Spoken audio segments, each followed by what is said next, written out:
ओम शांति। 1 जनवरी 2026 नया वर्ष आप सभी को मंगलमय हो। मीठे बच्चे, तुम बाप के पास आए हो रिफ्रेश होने। बाप और वर्षे को याद करो तो सदा रिफ्रेश रहेंगे। प्रश्न: समझदार बच्चों की मुख्य निशानी क्या होगी? उत्तर: जो समझदार हैं उन्हें अपार खुशी होगी। अगर खुशी नहीं तो बुद्धू हैं। समझदार अर्थात पारस बुद्धि बनने वाले, वह दूसरों को भी पारस बुद्धि बनाएंगे। रूहानी सर्विस में बिजी रहेंगे। बाप का परिचय देने बिगर रह नहीं सकेंगे। ओम शांति। बाप बैठ समझाते हैं, यह दादा भी समझते हैं, क्योंकि बाप बैठ दादा द्वारा समझाते हैं। तुम जैसे समझते हो वैसे दादा भी समझते हैं। दादा को भगवान नहीं कहा जाता। यह है भगवानुवाच। बाप मुख्य क्या समझाते हैं कि देही अभिमानी बनो। यह क्यों कहते हैं? क्योंकि अपने को आत्मा समझने से हम पतित पावन परम पिता परमात्मा से पावन बनने वाले हैं। यह बुद्धि में ज्ञान है। सबको समझाना है। पुकारते भी हैं कि हम पतित हैं। नई दुनिया पावन जरूर ही होगी। नई दुनिया बनाने वाला, स्थापन करने वाला बाप है। उनको ही पतित पावन बाबा का बुलाते हैं। पतित पावन साथ में उनको बाप कहते हैं। बाप को आत्माएं बुलाती हैं, शरीर नहीं बुलाएगा। हमारी आत्मा का बाप पारलौकिक है, वही पतित पावन है। यह तो अच्छी रीति याद रहना चाहिए। यह नई दुनिया है या पुरानी दुनिया है, यह समझ तो सकते हैं न। ऐसे भी बुद्धू हैं जो समझते हैं हमको सुख अपार है। हम तो जैसे स्वर्ग में बैठे हैं। परंतु यह भी समझना चाहिए कि कलयुग को कभी स्वर्ग कह नहीं सकते। नाम ही है कलयुग, पुरानी पतित दुनिया। अंतर है न। मनुष्यों की बुद्धि में यह भी नहीं बैठता है। बिल्कुल ही जड़जड़ी भूत अवस्था है। बच्चे नहीं पढ़ते हैं तो कहते हैं ना कि तुम तो पत्थर बुद्धि हो। बाबा भी लिखते हैं, तुम्हारे गांव निवासी तो बिल्कुल पत्थर बुद्धि हैं। समझते नहीं हैं, क्योंकि दूसरों को समझाते नहीं हैं। खुद पारस बुद्धि बनते हैं तो दूसरों को भी बनाना चाहिए, पुरुषार्थ करना चाहिए। इसमें लज्जा आदि की कोई बात नहीं। परंतु मनुष्यों की बुद्धि में आधा कल्प उल्टे अक्षर पड़े हैं तो वह भूलते नहीं हैं। कैसे भुलाएं? भुलवाने की ताकत भी तो एक बाप के पास ही है। बाप बिगर यह ज्ञान तो कोई दे नहीं सकते। गोया सब अज्ञानी ठहरे। उनका ज्ञान फिर कहाँ से आए? जब तक ज्ञान सागर बाप आकर न सुनाए। तमो प्रधान माना ही अज्ञानी दुनिया, सतो प्रधान माना दैवी दुनिया। यह तो फर्क है ना। देवी देवताएं ही पुनर्जन्म लेते हैं। समय भी फिरता रहता है। बुद्धि भी कमज़ोर होती जाती है। बुद्धि का योग लगाने से जो ताकत मिले वह फिर खलास हो जाती है। अभी तुमको बाप समझाते हैं तो तुम कितने रिफ्रेश होते हो। तुम रिफ्रेश थे और विश्राम में थे। बाप भी लिखते हैं ना, बच्चों आकर रिफ्रेश हो जाओ और विश्राम भी पाओ। रिफ्रेश होने बाद तुम सतयुग में विश्रामपुरी में जाते हो। वहाँ तुमको बहुत विश्राम मिलता है। वहाँ सुख शांति संपत्ति आदि सब कुछ तुमको मिलता है। तो बाबा के पास आते हैं रिफ्रेश होने, विश्राम पाने। रिफ्रेश भी शिव बाबा करते हैं। विश्राम भी बाबा के पास लेते हो। विश्राम माना शांत। थक कर विश्रामी होते हैं ना। कोई कहाँ जाते हैं विश्राम पाने। उसमें तो रिफ्रेशमेंट की बात ही नहीं। यहाँ तुमको बाप रोज़ समझाते हैं तो तुम यहाँ आकर रिफ्रेश होते हो। याद करने से तुम तमो प्रधान से सतो प्रधान बनते हो। सतो प्रधान बनने के लिए ही तुम यहाँ आते हो। उसके लिए क्या पुरुषार्थ है। मीठे मीठे बच्चे, बाप को याद करो। बाप ने सारी शिक्षा तो दी है। ये सृष्टि चक्र कैसे फिरता है, तुमको विश्राम कैसे मिलता है, और कोई भी यह बातें नहीं जानते तो उन्हों को भी समझाना चाहिए ताकि वह भी तुम जैसा रिफ्रेश हो जाए। अपना फर्ज ही यह है सबको पैगाम देना। अविनाशी रिफ्रेश होना है। अविनाशी विश्राम पाना है। सबको यह पैगाम दो। यही याद दिलाना है कि बाप को और बरसे को याद करो। है तो बहुत सहज बात। बेहद का बाप स्वर्ग रचते हैं, स्वर्ग का ही वर्षा देते हैं। अभी तुम हो संगम युग पर। माया के श्राप और बाप के वर्षे को तुम जानते हो। जब माया रावण का श्राप मिलता है तो पवित्रता भी खत्म, सुख शांति भी खत्म, तो धन भी खत्म हो जाता है। कैसे धीरे धीरे खत्म होता है वह भी बाप ने समझाया है। कितने जन्म लगते हैं। दुख धाम में कोई विश्राम थोड़े ही होता है। सुख धाम में विश्राम ही विश्राम है। मनुष्यों को भक्ति कितना थकाती है। जन्म जन्मांतर भक्ति थका देती है, कंगाल कर देती है। यह भी अब तुमको बाप समझाते हैं। नए नए आते हैं तो कितना समझाया जाता है। हर एक बात पर मनुष्य बहुत सोच करते हैं। समझते हैं कहाँ जादू न हो। अरे तुम कहते हो जादूगर, तो मैं भी कहता हूँ जादूगर हूँ।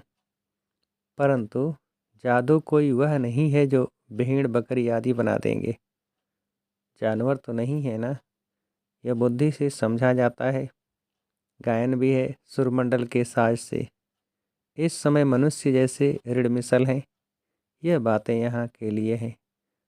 सतयुग में नहीं गाते। इस समय का ही गायन है। चंडिका का कितना मेला लगता है। पूछो वह कौन थी, कहेंगे देवी। अब ऐसा नाम तो वहाँ होता नहीं। सतयुग में तो सदैव शुभ नाम होता है। श्री रामचंद्र, श्री कृष्ण, श्री कहा जाता है श्रेष्ठ को। सतयुगी संप्रदाय को श्रेष्ठ कहा जाता है। कलयुगी विशेष संप्रदाय को श्रेष्ठ कैसे कहेंगे। श्री माना श्रेष्ठ। अभी के मनुष्य तो श्रेष्ठ है नहीं।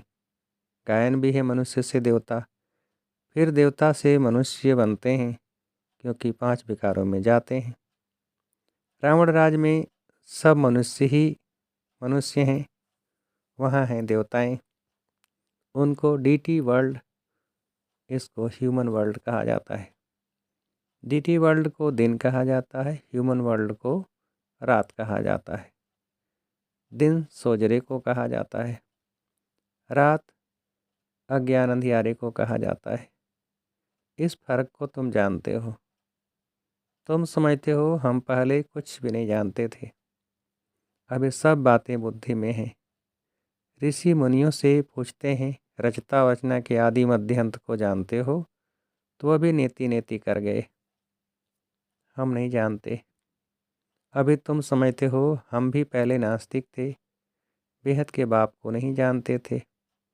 वह है असुल और विनाशी बाबा, आत्माओं का बाबा।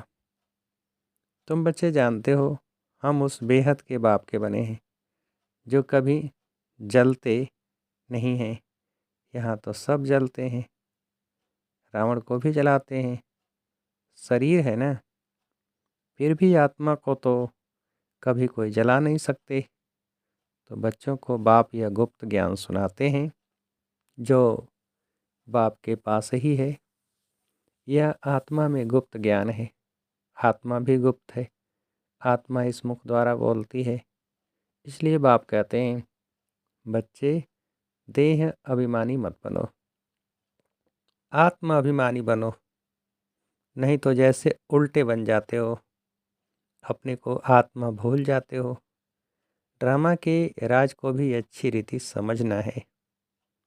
ड्रामा में जो नूद है वह हूबहू रिपीट होता है, यह किसको पता नहीं है। ड्रामा अनुसार सेकंड बाय सेकंड कैसे चलता है, यह भी नॉलेज बुद्धि में है। आसमान का कोई भी पार नहीं पा सकते, धरती का पा सकते हैं। आकाश सूक्ष्म है, धरती तो स्थूल है। कई चीज़ों का पार पा नहीं सकते। जब कहते भी हैं आकाश ही आकाश, पाताल ही पाताल है, शास्त्रों में सुना है ना। तो ऊपर में भी जाकर देखते हैं, वहाँ भी दुनिया बसाने की कोशिश करते हैं। दुनिया बसाई तो बहुत है ना। भारत में सिर्फ एक ही देवी देवता धर्म था और खंड आदि नहीं था। फिर कितना बसाया है, तुम विचार करो। भारत के भी कितने थोड़े टुकड़े में देवताएं होते थे। जमुना का कंठा होता है, दिल्ली परिस्तान थी, इसको कब्रिस्तान कहा जाता है, जहाँ अकाले मृत्यु होती रहती है। अमरलोक को परिस्तान कहा जाता है, वहाँ बहुत नेचुरल ब्यूटी होती है। भारत को वास्तव में परिस्तान कहते थे। यह लक्ष्मी नारायण परिस्तान के मालिक हैं। कितने शोभावान हैं, सतोप्रधान हैं। नेचुरल ब्यूटी थी, आत्मा भी चमकती रहती है। बच्चों को दिखाया था कृष्ण का जन्म कैसे होता है, सारे कमरे में ही जैसे चमत्कार हो जाता है। तो बाप बच्चों को बैठ समझाते हैं, अभी तुम परिस्तान में जाने के लिए पुरुषार्थ कर रहे हो। नंबरवार तो जरूर चाहिए। एक जैसे सब हो न सके, विचार किया जाता है। इतनी छोटी आत्मा कितना बड़ा पार्ट बजाती है। शरीर से आत्मा निकल जाती है तो शरीर का क्या हाल हो जाता है। सारी दुनिया के एक्टर्स वही पार्ट बजाते हैं जो अनादि बना हुआ है। यह सृष्टि भी अनादि है, उसमें हर एक का पार्ट भी अनादि है। उनको तुम वंडरफुल तब कहते हो जबकि जानते हो यह सृष्टि रूपी झाड़ है। बाप कितना अच्छी रीति समझाते हैं। ड्रामा में फिर भी जिसके लिए जितना समय है उतना समझने में समय लेते हैं। बुद्धि में फर्क है ना, आत्मा मन बुद्धि सहित है ना, तो कितना फ़र्क रहता है। बच्चों को मालूम पड़ता है हमको स्कॉलरशिप लेने की है, तो दिल अंदर खुशी होती है। यहाँ भी अंदर आने से ही एम ऑब्जेक्ट सामने देखने में आती है, तो ज़रूर खुशी होगी ना। अभी तुम जानते हो यह बनने के लिए यहाँ पढ़ने आए हैं, नहीं तो कभी कोई आ न सके। यह है एम ऑब्जेक्ट। ऐसा कोई स्कूल कहाँ भी नहीं होगा जहाँ दूसरे जन्म के एम ऑब्जेक्ट को देख सके। तुम देख रहे हो यह स्वर्ग के मालिक हैं, हम ही यह बनने वाले हैं। हम अभी संगम युग पर हैं, न उस राजाई के हैं न इस राजाई के हैं। हम बीच में हैं, जा रहे हैं। खेवैया यानी बाप भी है निराकार, बोट यानी आत्मा भी है निराकार। बोट को खींचकर परम धाम में ले जाते हैं। इन कारपोरियल बाप इन कारपोरियल बच्चों को ले जाते हैं। बाप ही बच्चों को साथ में ले जाएंगे। यह चक्र पूरा होता है, फिर हूबहू रिपीट करना है। एक शरीर छोड़ दूसरा लेंगे, छोटा बनकर फिर बड़ा बनेंगे। जैसे आम की गुठली को ज़मीन में डाल देते हैं तो उनसे फिर आम निकल आएंगे, वह है हद का झाड़। यह मनुष्य सृष्टि रूपी झाड़ है, इनको वैरायटी झाड़ कहा जाता है। सतयुग से लेकर कलयुग तक सब पार्ट बजाते रहते हैं। अविनाशी आत्मा 84 के चक्र का पार्ट बजाती है। लक्ष्मी नारायण थे जो अब नहीं हैं, चक्र लगाए अब फिर यह बनते हैं। कहेंगे पहले यह लक्ष्मी नारायण थे, फिर उन्हों का यह है लास्ट जन्म ब्रह्मा सरस्वती। अभी सबको वापस ज़रूर जाना है। स्वर्ग में तो इतने आदमी थे नहीं, न इस्लामी न बौद्ध, कोई भी धर्म वाले एक्टर्स नहीं थे सिवाय देवी देवताओं के। यह समझ भी कोई में नहीं है। समझदार को टाइटल मिलना चाहिए ना। जितना जो पढ़ता है नंबरवार पुरुषार्थ से पद पाता है। तो तुम बच्चों को यहाँ आने से ही यह एम ऑब्जेक्ट देख खुशी होनी चाहिए। खुशी का तो पारावार नहीं। पाठशाला व स्कूल हो तो ऐसा है कितनी गुप्त परंतु ज़बरदस्त पाठशाला है। जितनी बड़ी पढ़ाई उतना बड़ा कॉलेज। वहाँ सब फैसिलिटीज़ मिलती हैं। आत्मा को पढ़ना है, फिर चाहे सोने के तख्त पर चाहे लकड़ी के तख्त पर चढ़े। बच्चों को कितनी खुशी होनी चाहिए, क्योंकि शिव भगवान वाच है ना। पहले नंबर में है यह विश्व का प्रिंस। बच्चों को अब पता पड़ा है। कल्प कल्प बाप ही आकर अपना परिचय देते हैं। मैं इनमें प्रवेश कर तुम बच्चों को पढ़ा रहा हूँ। देवताओं में यह ज्ञान थोड़े ही होगा। ज्ञान से देवता बन गए, फिर पढ़ाई की दरकार नहीं। इसमें बड़ी विशाल बुद्धि चाहिए समझने की। अच्छा, मीठे मीठे से खिलते बच्चों प्रति माता पिता बाप दादा का याद प्यार और गुड मॉर्निंग। रूहानी बाप के रूहानी बच्चों को नमस्ते। हम रूहानी बच्चों की रूहानी बाप को नमस्ते। धारणा के लिए मुख्य सार। पहली पॉइंट, इस पति दुनिया का बुद्धि से संन्यास कर पुरानी देह और देह के संबंधियों को बोल अपनी बुद्धि बाप और स्वर्ग तरफ लगानी है। दूसरी पॉइंट, अविनाशी विश्राम का अनुभव करने के लिए बाप और वर्षे की स्मृति में रहना है। सबको बाप का पैगाम दे रिफ्रेश करना है। रूहानी सर्विस में लज्जा नहीं करनी है। वरदान, संगठन में एक मत और एक रस स्थिति द्वारा सफलता प्राप्त करने वाले सच्चे स्नेही भव। विस्तार, संगठन में एक ने कहा दूसरे ने माना। यह है सच्चे स्नेह का रिस्पांड। ऐसे स्नेही बच्चों का एग्जाम्पल देख और भी संपर्क में आने के लिए हिम्मत रखते हैं। संगठन भी सेवा का साधन बन जाता है। जहाँ माया देखती है कि इनकी यूनिटी अच्छी है, घेराव है, तो वहाँ आने की हिम्मत नहीं रखती। एक मत और एक रस स्थिति के संस्कार ही सतयुग में एक राज्य की स्थापना करते हैं। स्लोगन, कर्म और योग का बैलेंस रखने वाले ही सफल योगी हैं। संगम युगी सर्व तीव्र पुरुषार्थी भाई बहनों को नए युग के साथ नए वर्ष की बहुत बहुत बधाइयाँ। अव्यक्त सारे, इस अव्यक्त मास में बंधन मुक्त रह जीवन मुक्त स्थिति का अनुभव करो। बाप दादा चाहते हैं मेरा एक एक बच्चा मुक्ति जीवन मुक्ति के वर्षे के अधिकारी बने।